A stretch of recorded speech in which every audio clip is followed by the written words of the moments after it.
é importante teres pelo menos um terreno. Pelo menos um terreno ajuda muito.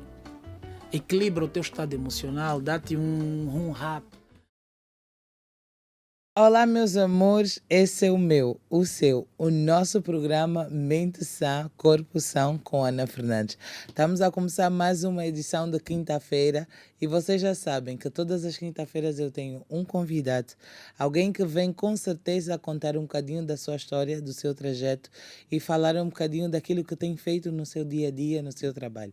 O meu convidado já está aqui sentado e vai nos trazer uma dinâmica diferente. Hoje nós vamos falar sobre da construção civil até a administração pública. E ele tem bagagem o suficiente para nos contar muito daquilo que ele tem feito. Nós já temos o nosso convidado aqui no estúdio e com certeza nós vamos ter um programa mais do que especial com um homem que conta a história e faz história hoje na administração do Lubito. Já eu vos conto exatamente quem é ele, eu falo a bibliografia dele toda, mas antes disso, chama o papá, chama a mamã, senta no seu sofá e traga um pouco daquilo que é a dinâmica da sua casa para aprender muito mais e quem sabe conseguir um terreno no Lubito. Nós voltamos já, vamos ouvir música e com certeza nós vamos ter um super programa para si e para a sua família. Eu até já. Bem, acabamos de ouvir uma música que com certeza acalma a nossa alma e faz com que o nosso dia agitado, porque todo mundo, acredito eu, que teve o dia agitado hoje. Eu quero crer que todos nós tivemos dias agitados. Epa, eu acabei de chegar em Benguela hoje de manhã, então eu estou cansada, estou com sono, mas mesmo assim nós decidimos como equipa, como programa, estar aqui a trazer essa energia positiva para cada um de vocês e com certeza trazer o nosso convidado, porque não tinha como cancelar esse convidado para trazer a próxima semana. Então, muito obrigada pela sua audiência e com certeza você não vai se arrepender de estar em nossa companhia. Nós estamos na Rádio Benguela, aquela que é 92.9, a melhor rádio da nossa cidade capital. Eu quero trazer uma reflexão para cada um de nós hoje, por conta do nosso tema, porque todos os dias nós temos de alguma forma uma perturbação, uma aflição e com certeza ontem eu tive um dia super abençoado. Para todos os nossos ouvintes, continuam nos acompanhando nas nossas redes sociais. Para quem nos acompanha pelo YouTube, pode seguir Mente Sã Corpo São com Ana Fernandes. No TikTok é Doutora Ana Fernandes, no Facebook Ana Fernandes e no Instagram DR Ana Fernandes. Você vai com certeza acompanhar o meu trajeto durante esse final de semana todo, até hoje de manhã, e não foi nada fácil, mas foi tão bom, tão aconchegante que eu quero compartilhar com vocês. No dia 2 de março, vocês todos podem acompanhar a doutora Ana Fernandes na Zap. Vai ser às 21 horas. Nós vamos falar sobre aborto. Desculpa. Vamos falar sobre gravidez precoce, mas também falamos um pouco sobre aborto. E foi um processo muito bom. Teve outras mulheres comigo a trocarem experiência. Então, cada um de vocês que gosta dos nossos conteúdos, que gosta de acompanhar tudo aquilo que a gente fala no Mente Sã Corpo São, pode acompanhar também nas nossas redes sociais. Então, no dia 2 de março, nós vamos estar na Zap para então compartilhar um bocadinho daquilo que nós vamos fazer em Luanda e gravamos. E estou mesmo cansada, confesso. Então, hoje, se a minha voz sair assim meio arrastada, vocês não me culpem, porque estou cansada. Bem, eu quero já apresentar o meu convidado, que ele, além de ser um mentor, um professor, ele é filho do Lubito. Formado em Engenharia de Construção Civil pelo Instituto Superior Politécnico Católico de Benguela, com uma carreira que passou por grandes projetos nacionais, não só local, desde o término do marítimo do Porto do Lubito, até como obras de estruturas em Cabinda, Sumbe e Benguela. Hoje hoje está a exercer o cargo na Comissão de Serviço a cargo de Administrador Municipal Adjunto do Lubito para a área técnica de infraestruturas e serviço comunitário.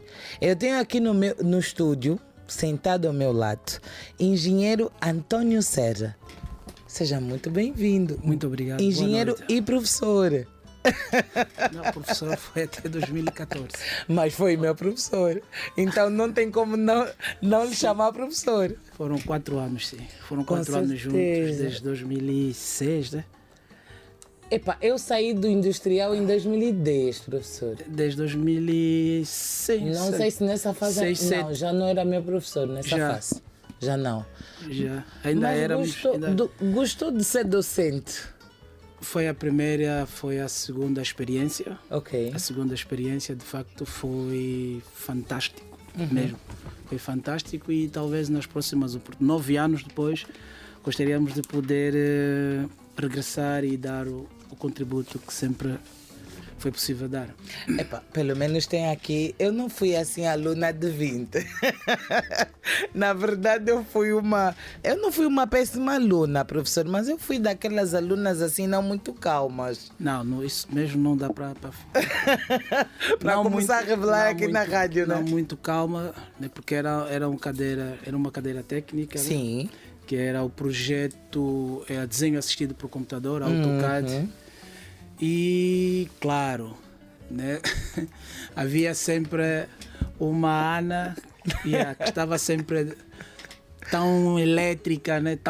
Mas tão elétrica que não mudou nada em relação aos dias de hoje. Não, os meus ouvintes sabem que eu sou assim uma psicóloga um bocadinho. Eu não sou traquina, professor, mas eu sou mais agitada com relação aos outros psicólogos. Eu acho que até poderias esquecer as escadas que saíam, que livravam do primeiro andar ao piso térreo, né, se fosse possível, né? Se dissesse, olha, agora sair da sala A ou da sala 1 ou 2 é só saltar, aí seria sempre fácil para ti.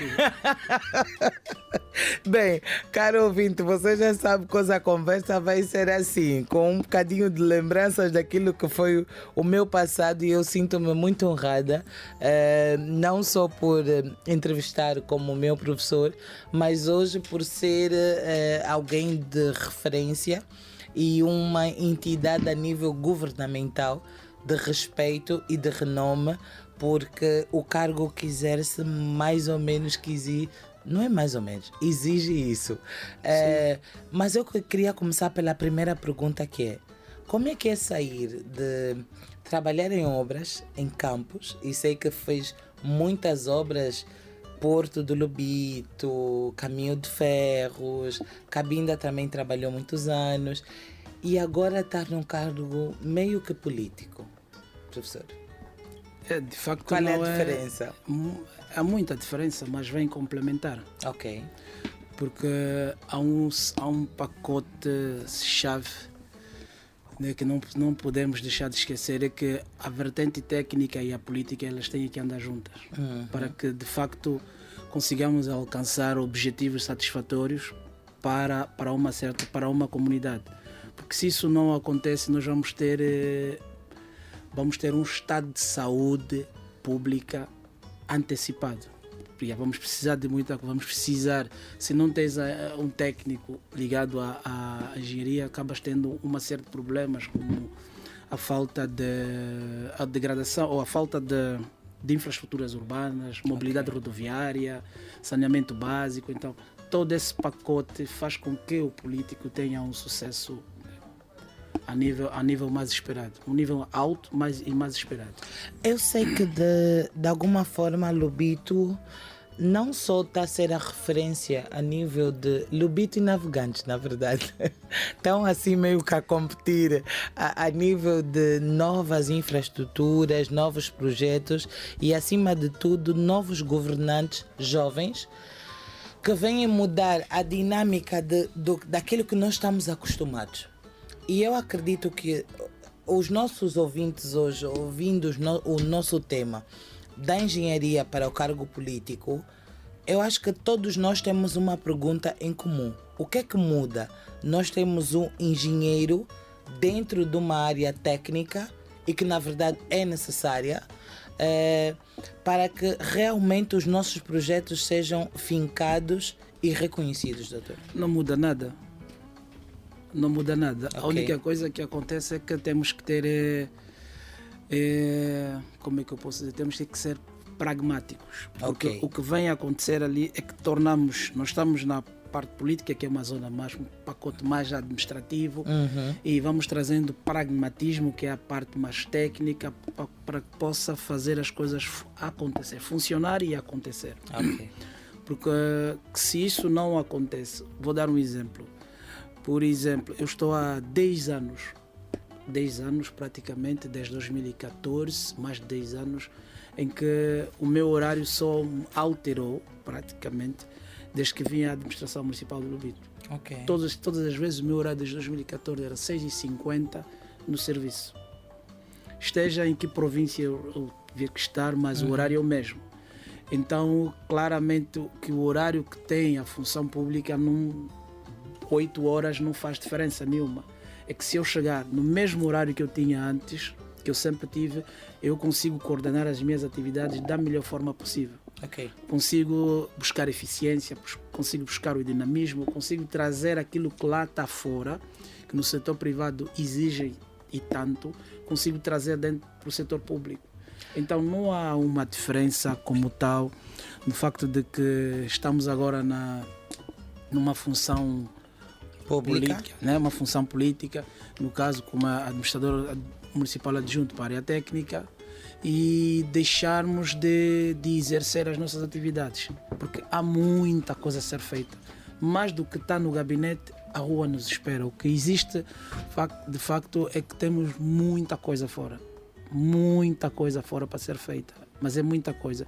E o gabinete é simplesmente para irmos assinar papéis e ter uma reunião ou outra, mas o trabalho de facto hoje nas administrações municipais estão mesmo na rua. Então o horário que eu trago de 6h50 há mais de 8 anos, então só vem ajudar. É como só se olha, é isso que eu ia perguntar. É como se tivesse complementar aquilo que já tem feito. Mas eu queria voltar um bocadinho para trás, para os nossos ouvintes entenderem realmente quem é Antônio César que está aqui sentado. Escolheu ser engenheiro civil ou meio que a vida obrigou a ser? Não, de facto, no ensino médio, na mesma instituição onde estivemos, o Instituto Médio Industrial de Benguela, nós fomos para fazer o curso de eletricidade, mas depois eu ainda estive no UNIV, né, Centro Pré-Universitário, depois no fim do ano vim para aqui, no final do curso, vim para aqui para o Instituto Médio Industrial. Foi uma missão difícil. Porque sempre cresceu e viveu no Lubito? Sou de Lubito. Não Benguela. Lubito. Não Benguela. Lubito. Eu salientei isso na sua bibliografia. Caponte, bairro da Caponte, rua de Cine Bahia, mas que é a rua Henrique Correia da Silva. Prédio número 46, primeiro andar esquerdo. Sim, senhor. E de facto, posto no Instituto Médio Industrial de Benguela, já não havia, os cursos antigos terminaram, não havia vaga para os cursos novos, o sistema RETEP, que era Energia e Instalações Elétricas, e puseram-nos na construção civil. Então meio que foi obrigado a ir para essa área. Mas depois fomos gostando, com os professores que fomos tendo, com os colegas que fomos tendo, fomos ganhando, né? E as coisas foram surgindo, foram acontecendo, né? E hoje é o nosso administrador adjunto para a área técnica do município de Lubito. Eu não quero errar, porque senão aqui eu vou ter problemas técnicos, mas com certeza durante o programa eu vou acertar. Eu acho que tem uma pergunta que todos os nossos ouvintes, e com certeza não é só minha, mas é de cada um de nós, mas é como é que é a passagem do campo técnico do Lubito? Lubito é uma área tecnicamente que nós ouvimos sempre falar que há uma camada d'água. Lubito foi construído de forma arquitetônica meio que trazida de montanhas e coisas assim parecidas. E há um miticismo, pelo menos eu tenho, mesmo tendo feito construção civil naquela altura e hoje sendo psicóloga. É verdade, doutor, que o Lubito está sobre uma camada d'água? Não, o Lubito está mais ou menos acima, a meio metro acima da cota do nível do mar. Ok. Yeah. Mas podemos dizer o seguinte: tem características próprias, né? Tem características próprias, mas muitas delas foram sofrendo um processo de alteração da construção do porto do Lubito. O que quer dizer? Quando se vai construir uma estrutura marítima portuária, que é o porto, nós temos um sistema, temos o canal de acesso e temos bacias de manobra. Nessas duas infraestruturas, o que é um canal, bacia de manobra, onde o navio vai fazer a manobra, que é 2 vezes ou o dobro da dimensão do navio. E o canal de acesso é como se fosse a estrada que nos leva até a farmácia, né? Por exemplo, a estrada que nos está até a Rádio Benguela. Então, todas essas infraestruturas, elas precisam de ser desassoreadas, precisam ser dragadas. Então, este material tem que ir para um lugar. É com este material que se foi permitindo a construção, que chamamos de material dragado, processo de dragagem, foi permitindo a construção da cidade do Lubito. Então, isto porque nós vamos tendo essa informação, não se faz essa caminhada sem que tenhas a história, senão vais falhar. E como eu estou hospedado em casa dos avós, no Lubito, o avô tem 93, a avó tem 83, então dão-me este conteúdo. O avô chegou ao Lubito em fevereiro de 49. Meu Deus! Está no Lubito de fevereiro de 49, está na mesma rua onde eu nasci, desde 61. Então não havia prédios na altura e há muita informação que nós vamos tendo. Claro, com o surgimento do porto do Lubito, foram surgindo outras infraestruturas, foram surgindo novos edifícios, foi surgindo um pacote novo de uma nova cidade.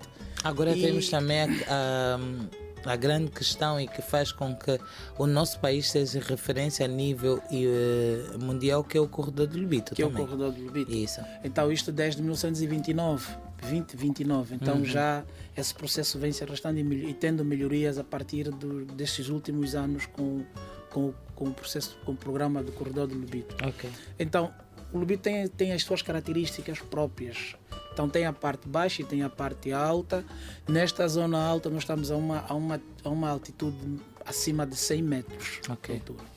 O que quer dizer que o que está ali embaixo e o que vai receber a montante, se por acaso tivermos uma queda pluviométrica, nós pensamos sempre que no Lubito o sistema de circulação, o sistema de drenagem das águas pluviais é chover e vai diretamente para o mar. Não, é uma coisa que tem uma parte criada pela natureza e tem uma parte criada pelo homem. Pelo homem, sim. O que era? Se antes, em 59, 54, 59, nós tivemos uma enxurrada, os avós dizem que houve uma enxurrada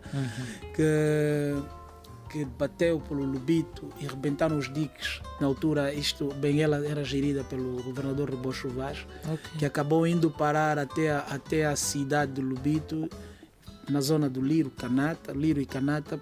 Então banhava o chão de lágrimas vendo tanta desgraça, permitindo a construção da primeira vala, da segunda vala. A primeira vala é em frente aos bombeiros, a segunda vala, o que passou a permitir maior controle e maior circulação, ou melhor, maior recepção do fluido, da drenagem, né? Das águas das quedas pluviométricas.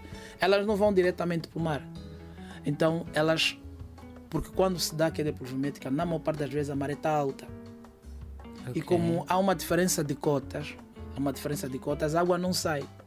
Ela faz um circuito ao contrário, um circuito horário. Em vez de ser, como se ela tivesse a voltar outra vez. Ela vai preenchendo. E às vezes o avô dizia que chovia muito, ela chovia muito, o Lubito chovia muito. Tanto é que às vezes chovia tanto que o rio transbordava e chegava até a passagem de nível, próximo ao cinema Nimas 500.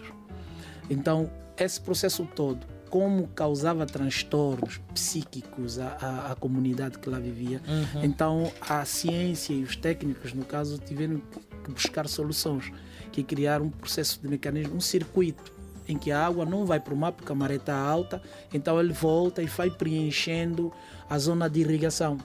Vai preenchendo, isso é um trabalho quase que mecânico, porque faz com que vocês não só atualizem os vossos conhecimentos em termos de engenharia e de mecânica, como gerir o lubito, mas também de buscar momentos históricos que acabaram afetando não só esse momento, mas agora me lembro um bocadinho do que aconteceu na zona da Santa Cruz, que houve uma inundação e tudo. Sim, é mesmo Lubito.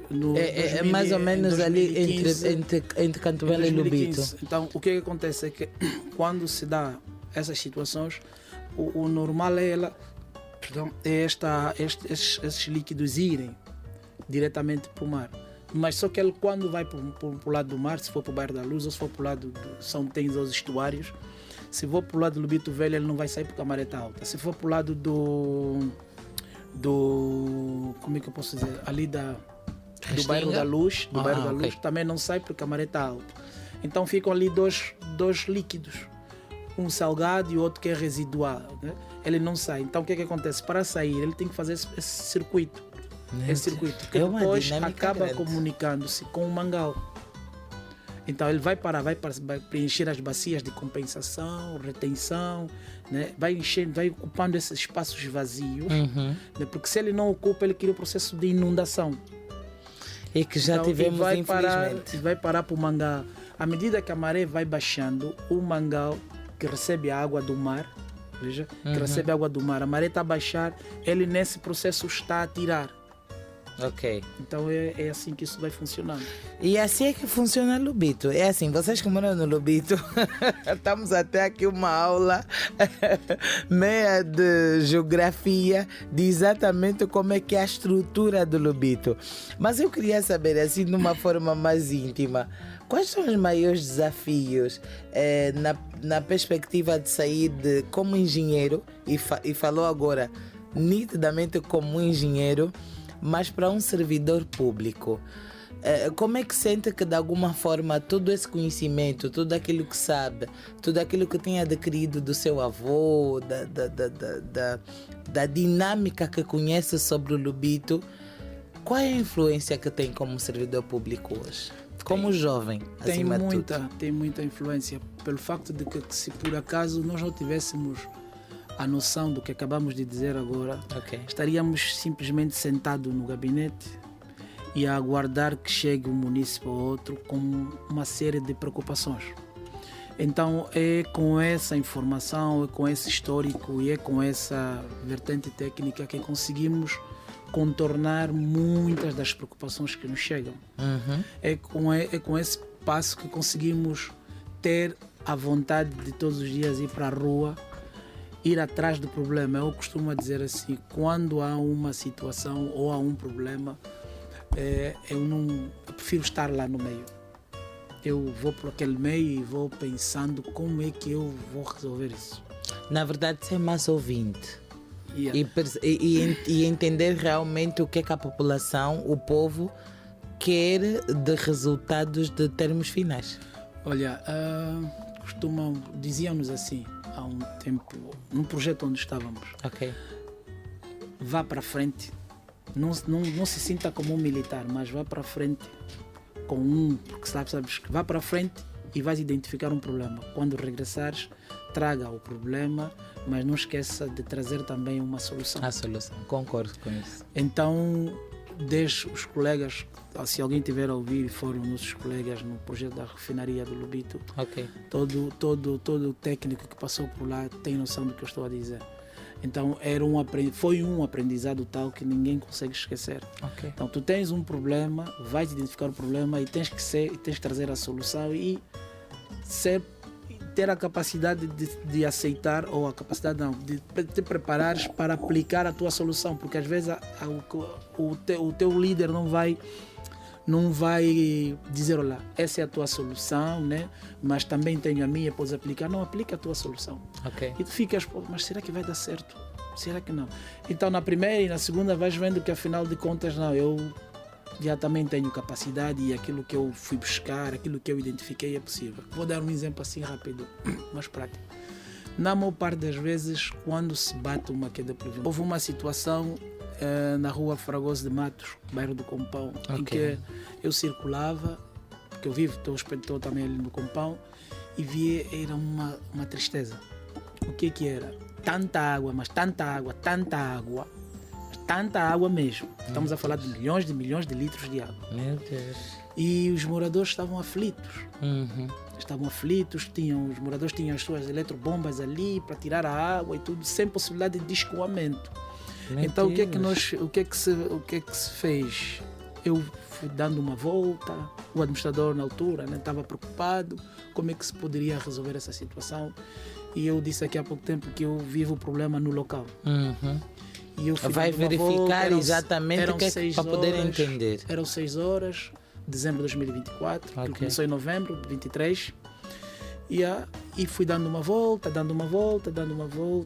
Que solução seria possível de aplicar aqui, se não uma obras profundas,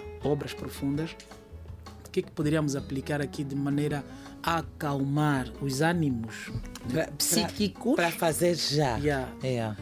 Os ânimos psíquicos, né? Os ânimos moral, o estado moral, né? O estado emocional, aliás, de cada morador. Isso cria assim, daí estamos aqui mente sã, né? Corpo são. Então isso acaba degradando, acaba magoando o estado emocional de quem lá está. Com certeza. Então o que é que fizemos? A solução já foi encontrada. Vamos adquirir uma eletrobomba com uma capacidade de escoamento de 1000 litros por minuto. E mangueiras super resistentes com uma extensão de 300 metros. Então conseguimos uma e em 24 horas, em menos de 4 horas, estávamos a conseguir dar a resposta aos moradores. Para resolver o problema de imediato. Depois, com a ajuda do governo provincial, conseguimos adquirir mais 2 eletrobombas com a mesma capacidade. Então, já os moradores que tinham lá aquelas eletrobombas, as motobombas de pequena dimensão, pequeno porte, retiraram e ficaram as nossas. Então, tínhamos motobombas a funcionar, tínhamos as mangueiras, né, necessárias. Então, via-se que as pessoas já estavam mais tranquilas, o estado emocional estava leve, tranquilo, apesar de que a situação só seria sanada, está a ser sanada agora com as obras que estão a decorrer neste mesmo bairro. Então é viver o problema no local. Com certeza. E uma das coisas que eu ia perguntar a seguir era mesmo sobre isso. Como é que um cidadão, querendo ou não, ele consegue gerir e organizar o estresse consoante a estrutura que ele tem do ecossistema que lhe é permitido? Deixa eu fazer essa pergunta bem prática. Todos nós hoje estamos à procura de terreno. Senhor administrador, não tem ninguém que não está à procura de terreno.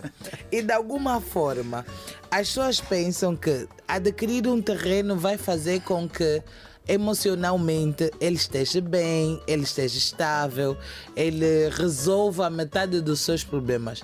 Mas na verdade a gente sabe que não é bem sobre isso. Porque temos muitas pessoas que têm 3, 4 terrenos e realmente nem fazem nada com os tais terrenos. Hoje, como é que a distribuição, por exemplo, do ecossistema em termos da administração funciona? Como é que vocês olham para um cidadão e dão, por exemplo, uma cedência de terreno? Como é que mais ou menos funciona?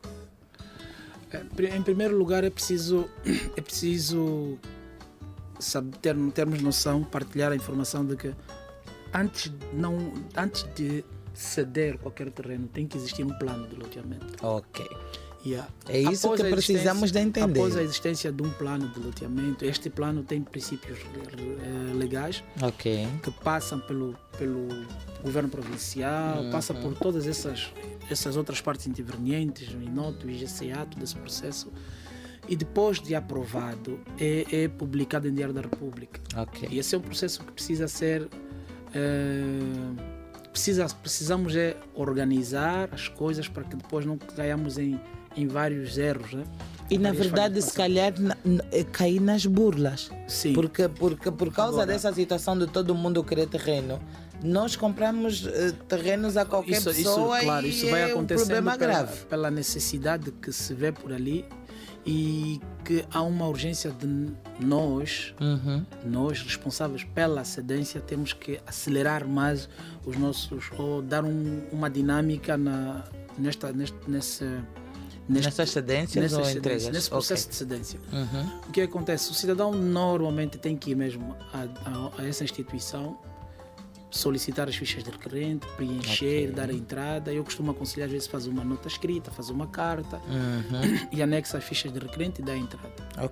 Claro que isto tem que aguardar e tem um direito de resposta, que é dentro do Código de Procedimento Administrativo, que cada um tem que ter conhecimento, não é segredo, é de lei, né, que é o Código de Procedimento Administrativo, e vai aguardando o tempo que lá está estipulado.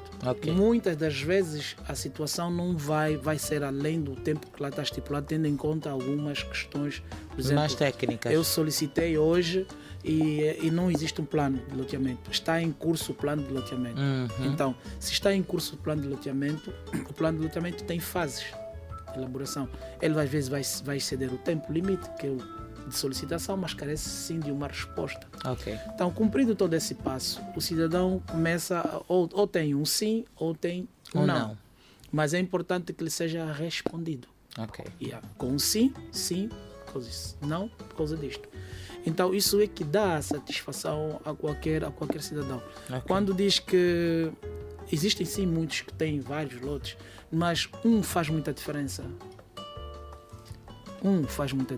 Eu digo que um faz muita diferença porque, de facto, tenho agora terreno no Lubito. Claro que estará trabalhando no Lubito, mas eu não tinha. Eu tinha na Catumbela, como município.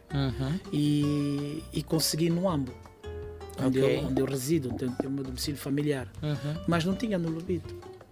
E emocionalmente, tu te sentes, eu sou do Lubito, eu trabalhei no Lubito, tive a minha vida toda no Lubito. A minha família é do Lubito. E não ter uma moradia no Lubito, não ter uma casa no Lubito, isto vai fazer alguma diferença.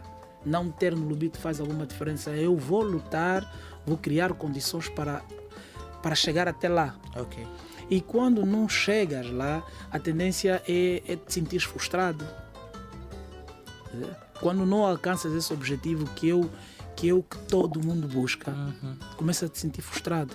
Mas há uma necessidade de que nós temos que trabalhar a todo gás para que, de facto, o processo de autoconstrução dirigida se efetive e se torne funcional, para que cada um tenha, de facto, aquilo que lhe é de direito. Claro, muitos querem que se tenha. Eu quero ter um terreno, por exemplo, numa zona nobre, numa zona XPT, eu quero ter na Restinga, é o sonho, né?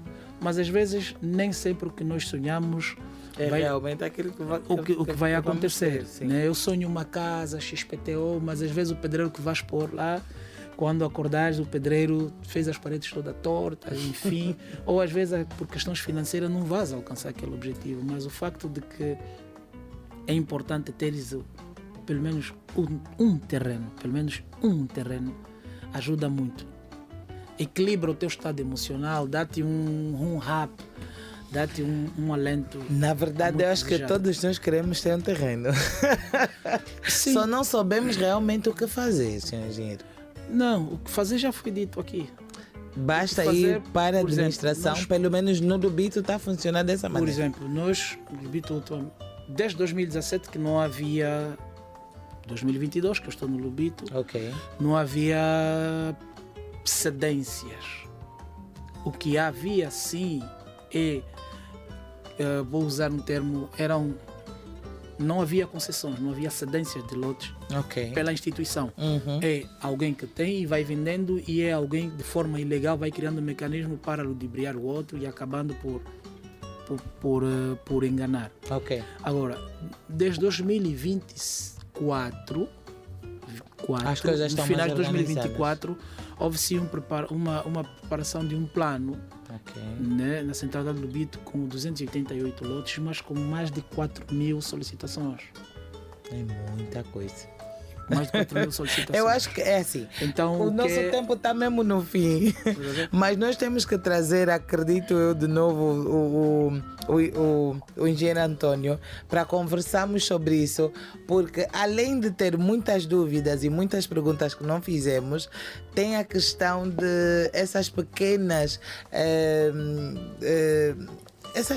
informações que nós podemos no final do dia ter uma nuance daquilo que nós podemos fazer ou não. Então, com certeza, nós vamos convidar você, que é o nosso ouvinte, aquela pessoa que acompanha o nosso programa, que todas as quintas-feiras está aqui no Mente Sã.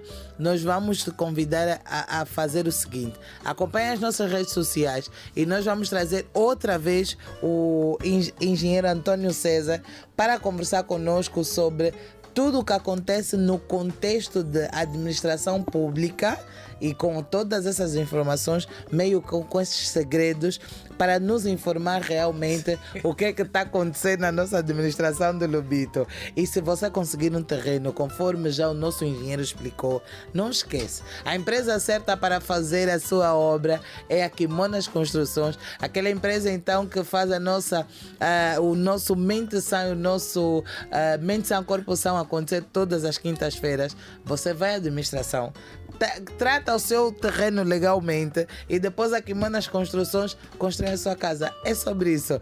Bem, Mente Sã Corpo Sã, vocês sabem que tem a produção da Chombela Psique, aquela que é a primeira e a única empresa de saúde mental, e com certeza a próxima semana nós vamos estar aqui de novo para trazer mais convidados. Eu só quero entregar a palavra de novo ao meu convidado, porque ele já está aqui a reclamar que já acabou.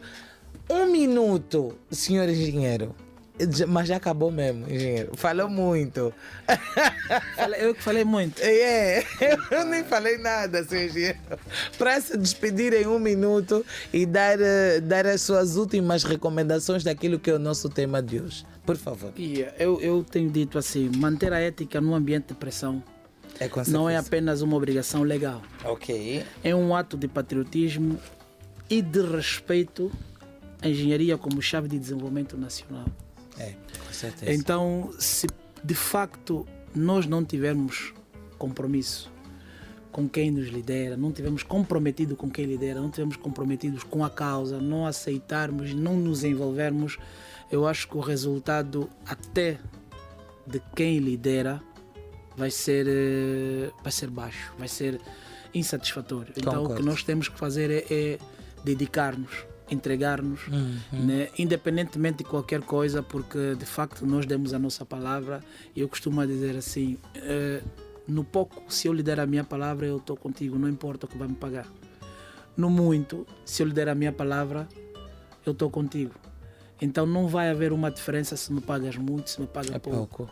Porque antes de estarmos na administração municipal, nós estávamos no AMBO, e a trabalhar, a construir duas pontes no AMBO e a fazer a cidade de 1816 moradias no Kwanza Sul.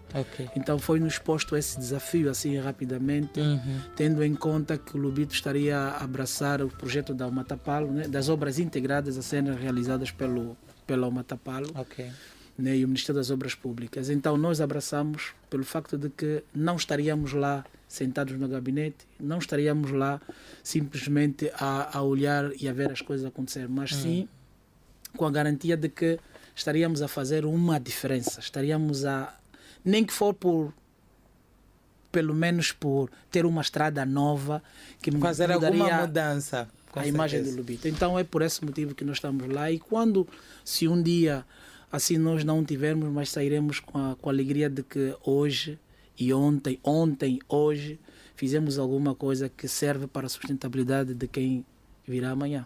Muito obrigado.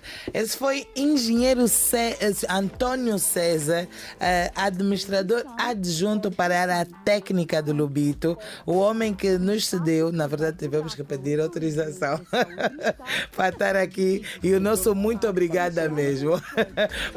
Olha, um beijo grande, não posso me esquecer do Topa Catolo, administrador do Lubito, pela cedência então do nosso engenheiro para estar aqui e dar todo esse esclarecimento sobre tudo o que tem acontecido então na cidade do Lubito. Bem, eu não tenho mais nem nada a dizer, porque o nosso tempo já vai ao fim, mas a frase do dia com certeza tem que sair. Ninguém está perdido demais enquanto houver vida. Há possibilidades. Eu sou Ana Fernandes e lembrem-se do nosso combinado. Sejam felizes e façam alguém feliz. Mente sã, corpo sã. Mente sã, corpo sã.